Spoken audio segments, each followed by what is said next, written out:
Hello दोस्तों, इस बार मैं पहली बार घर से निकली तो मैं दिल्ली से महाराष्ट्र की तरफ गई हूँ, जा रही हूँ मतलब। और मैं दिखाती हूँ मैंने अकेले क्या क्या किया इस बार, बड़ा एंजॉय किया।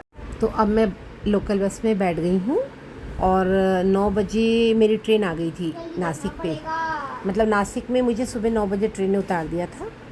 वहाँ से पहले मैं सोची थी कि कैसे जाऊँ, तो कुछ लोगों ने बोला लोकल बस भी जाती है, कुछ ने बोला लोकल ट्रेन जाती है। लेकिन लोकल ट्रेन में क्या हुआ कि मुझे पहले सामान दूसरे प्लेटफॉर्म पे, फिर टिकट लेना, तो मुझे लगा एक बार ही मैं निकलती हूँ बाहर। तो वहाँ आके मैं इस तरह से लोकल बस मैंने ले ली थी। अब यहाँ से देखती हूँ मुंबई महामार्ग उतरूँगी, वहाँ से इगतपुरी की बस लूँगी और उसके बाद आगे का सफ़र करती हूँ।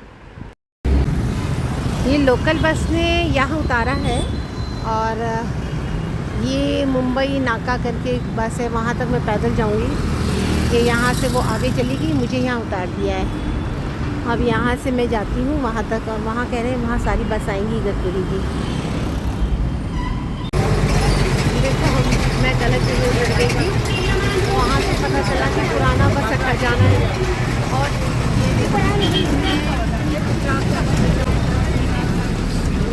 ये सब भरा हुआ है, सामने खड़ी हूँ और यहाँ ये डायरेक्ट जा रही है इगतपुरी। मुझे एक कपल भी मिल गया था जो अपनी बेटी को छोड़ने जा रहा था। तो फिर जहाँ हम लोग गलत उतरे थे वहाँ से उस कपल ने और हमने एक ऑटो किया और पुराना बस अड्डा आए। अब यहाँ से हमने इगतपुरी की बस ले ली, आगे का सफ़र देखते हैं। बस में इतनी भीड़ थी कि मुझे बोनट पे ड्राइवर भैया ने बिठाया और मैं आपको दिखाऊं, पीछे आप देखोगे बस पूरी भीड़ से भरी हुई है। देखिए देखिए देखिए मैं दिखाती हूँ, देखिए। और ड्राइवर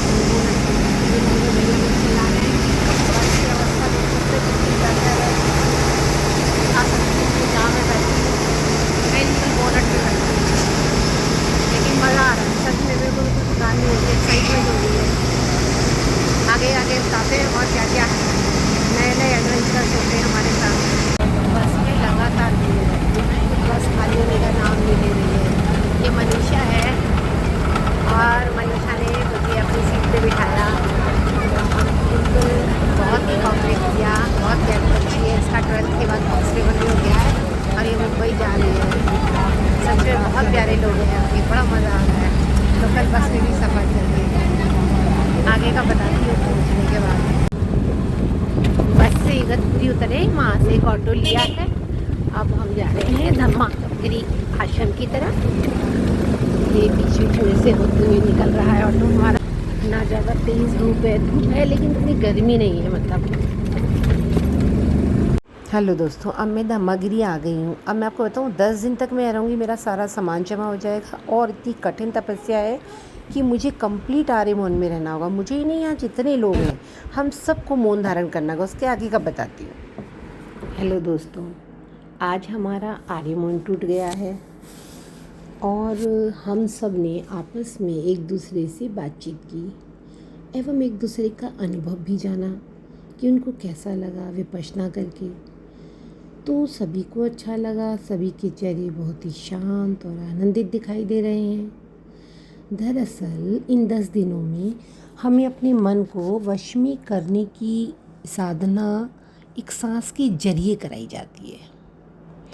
अर्थात मन के अंदर चल रहे विचारों की रफ्तार हम जो है देख सकते हैं और विचारों की रफ्तार हमारे मन को शांत नहीं रहने देती। ये सब हम सभी जानते हैं इस चीज़ को, और हम ना जाने कब अपने अंदर चल रहे विचारों के साथ ही यात्रा प्रारंभ कर देते हैं, जबकि वो यात्रा हमें थकान के अलावा कुछ भी नहीं देती।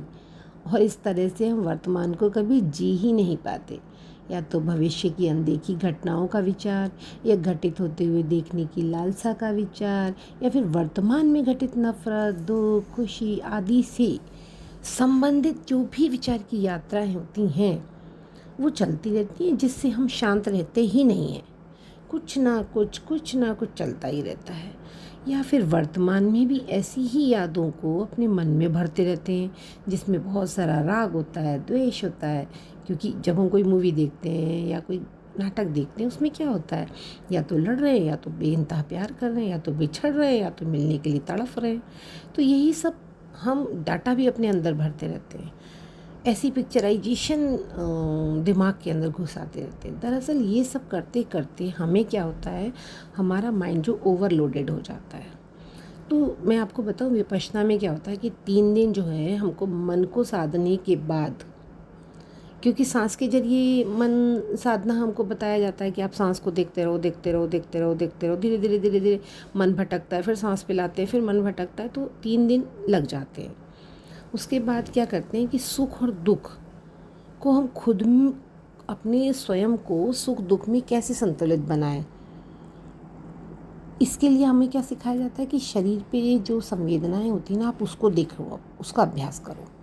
तो जैसे ही दर्द भरी संवेदना आती है तो उसे भी कहते हैं नहीं, शांत होकर देखना है और उससे दूरी नहीं बनानी है, मतलब सहज रहना। ऐसा नहीं कि भैया इतना दर्द है, कब जाएगा कब जाएगा, क्योंकि जब हम ये करने लगते हैं फिर हमारे अंदर एक द्वेष की भावना, द्वेष का भाव उत्पन्न होने लगता है। तो इस प्रकार से द्वेष के संस्कार बैठने लगते हैं। और यदि अच्छी संवेदना आई तो उसे हम शांत होकर उसे भी देखना बताया जाता है। ये नहीं कि उसे पकड़ कर जकड़ कर बैठ जाओ, आइए तो कहीं ना जाए, बस बहुत सुंदर लग रही है, बहुत मज़ा आ रहा है। तो हम लगातार साधना करते हैं और क्या होता है, धीरे धीरे समता का जो भाव है वो हमारे अंदर गहरा होने लगता है। और हम जब भी शांत होंगे तो ये सच है, हर हाल में हम प्रसन्न और आनंदित रहेंगे, जीवन को और बेहतर तरीके से हम जीने लगेंगे, जो भी करना चाहते हैं उसे पूरी शक्ति के साथ कर सकेंगे। और यही सब हम चाहते भी हैं, ऑब्वियस है, हम सभी चाहते हैं भाई, पर हम कर नहीं पाते। ऐसी क्या कारण जो नहीं कर पाते? तो यही एक कारण है कि हमारा मन हमारे वश में नहीं होता। हम सुख में सुखी होने लगते हैं, दुख में दुखी होने लगते हैं, फिर विचारों में घूमने लगते हैं। तो ये उसको हम कैसे अपने जीवन से निकालें, ये उसकी एक साधना है। तो इसीलिए मुझे लगता है कि ये एक साइंस ही है, ठीक है। और इसकी खोज सिद्धार्थ गौतम ने स्वयं के ऊपर करके स्वयं को सुख और दुख के पार कर लिया था, ये तो सभी हम जानते ही हैं।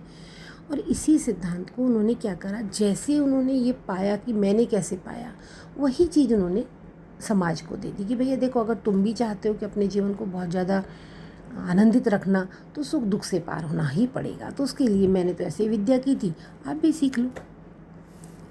ये कोई संप्रदाय नहीं है, कोई जाति से संबंधित नहीं है, एक धर्म है। धर्म का मतलब वही होता है जो कि सबके लिए एक जैसा होता है, सबको समान आनंद और सबको समान जीवन जीने का सिद्धांत सिखाता है। यानी हमारे अंदर एक समझदारी की कहना चाहिए, ना समझी की परत टूट जाती है और समझदारी की परत खुल जाती है और हमारे अंदर समझदारी आने लगती है। समझदारी ही धर्म कहलाती है। आप कोई भी कार्य कर रहे हो, आप उसमें समझदारी से काम करो, वही धर्म होता है। और ये भी सच है कि जब हम बाहरी घटनाओं से बहुत ज़्यादा उत्तेजित नहीं होते हैं, बहुत ज़्यादा उलझते नहीं हैं, तो हमारे आसपास का माहौल भी अच्छा बन जाता है और हम खुद पर एक अच्छा सा काबू भी पा लेते हैं। चाहे बाहर कुछ भी घट रहा है, हम उसमें अपने आप को स्थिर रखना सीख जाते हैं, शांत रखना सीख जाते हैं और जीवन को बड़े आनंद से जीने लगते हैं। तो मुझे तो लगता है, देखिए, सबको कर लेना चाहिए ये विपश्यना, और करके फिर वो देखें, अगर आपको लगता है कि हाँ यार, जीवन थोड़ा शांत हुआ है, अच्छा हुआ है, खुशनुमा हुआ है और मुझे मेरे स्वयं के ऊपर कंट्रोल करना पहले से ज़्यादा आ गया है, मेरे सामने मेरे मुंह पे कोई कुछ भी बोलता है, जब तक कि अनटिल अनलेस वो ऐसा ना हो जिससे कि कोई हमें बहुत बड़ा हार्म हो रहा हो, ठीक है। हार्म हो रहा है तो ऑब्वियस है, वो समझदारी से उसका भी हल निकालेंगे। उत्तेजना में तो हम कभी हल निकालते ही नहीं हैं। बात तो सच ये है कि अगर हमारा नुकसान भी हो रहा होता है तो हम और नुकसान ही कर लेते हैं, क्योंकि हमारा जो दिमाग है ना, वो इसी तरह से काम करता है कि अच्छा इसने मेरे साथ ऐसा किया तो हम डबल उसके साथ बदतमीजी करेंगे। तो हल कहाँ निकला?